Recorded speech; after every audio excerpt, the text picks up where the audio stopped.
Friends, let us understand this concept of externalities again. Uh, Externalities we had been discussing in the last lecture. I wanted to propose a new way of looking at externalities. In a market economy, what is assumed is there are buyers and sellers who would exchange their goods based on the supply and demand, right? So there's a voluntary exchange between the buyers and sellers, and they would exchange the goods depending upon the supply and demand forces. That is the fundamental way of thinking a market economy. The point is, what would happen, let us say, when this voluntary exchange between the buyer and seller affects a third party? It means that the third party is neither the buyer nor the seller, but still it is affected. It could be positively affected or negatively affected. Uh, so it means that though there are private markets which would put the buyers and sellers together and decide what goods are to be produced, how they are to be produced, and who gets them, but still the third party is not the stakeholder in that. So, the third party, when it is affected in this way, we got to have some other concept to explain this, because the third party is not the one who is producing the good. The third party is not for whom the good is being produced, or third party is not the one who is getting the goods. It is unaffected by the fact that it is neither the buyer nor the seller, but still it gets affected because of some other reason, not because of the fact that the third party is a buyer or seller. The other reason could be an environmental reason, and if that is the environmental reason, it is called as environmental externality.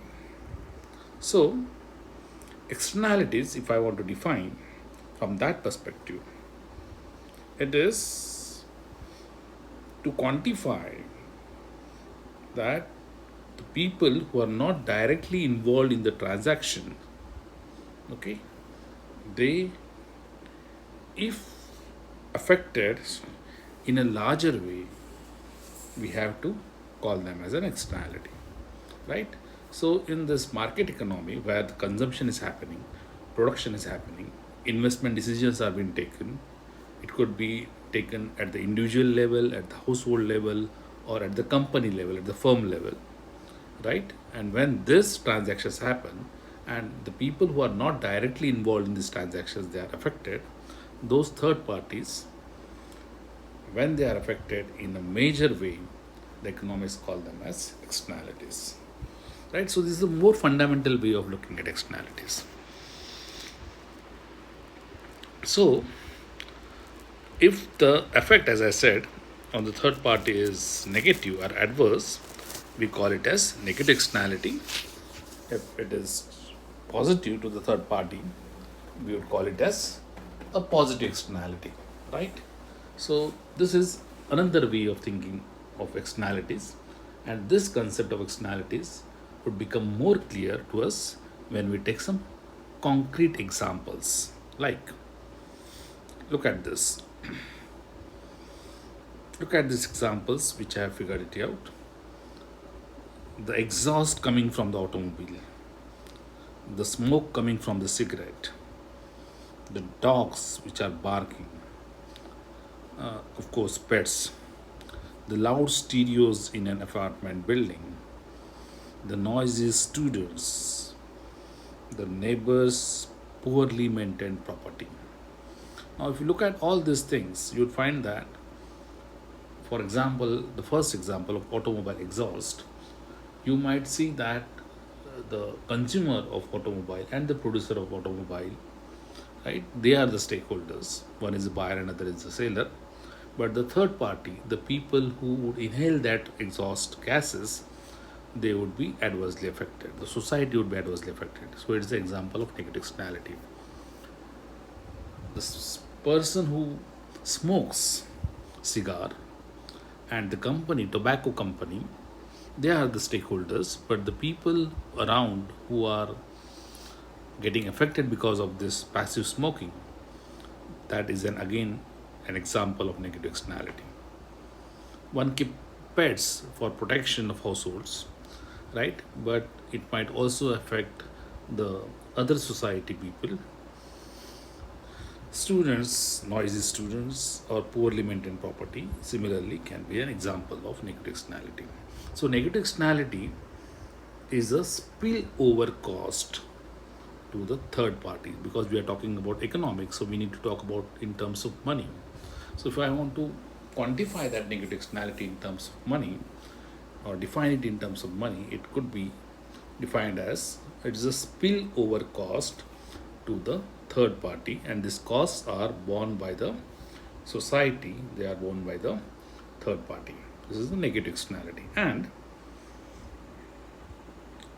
one can also figure out what are positive externality, because then it is a spillover benefit to the society.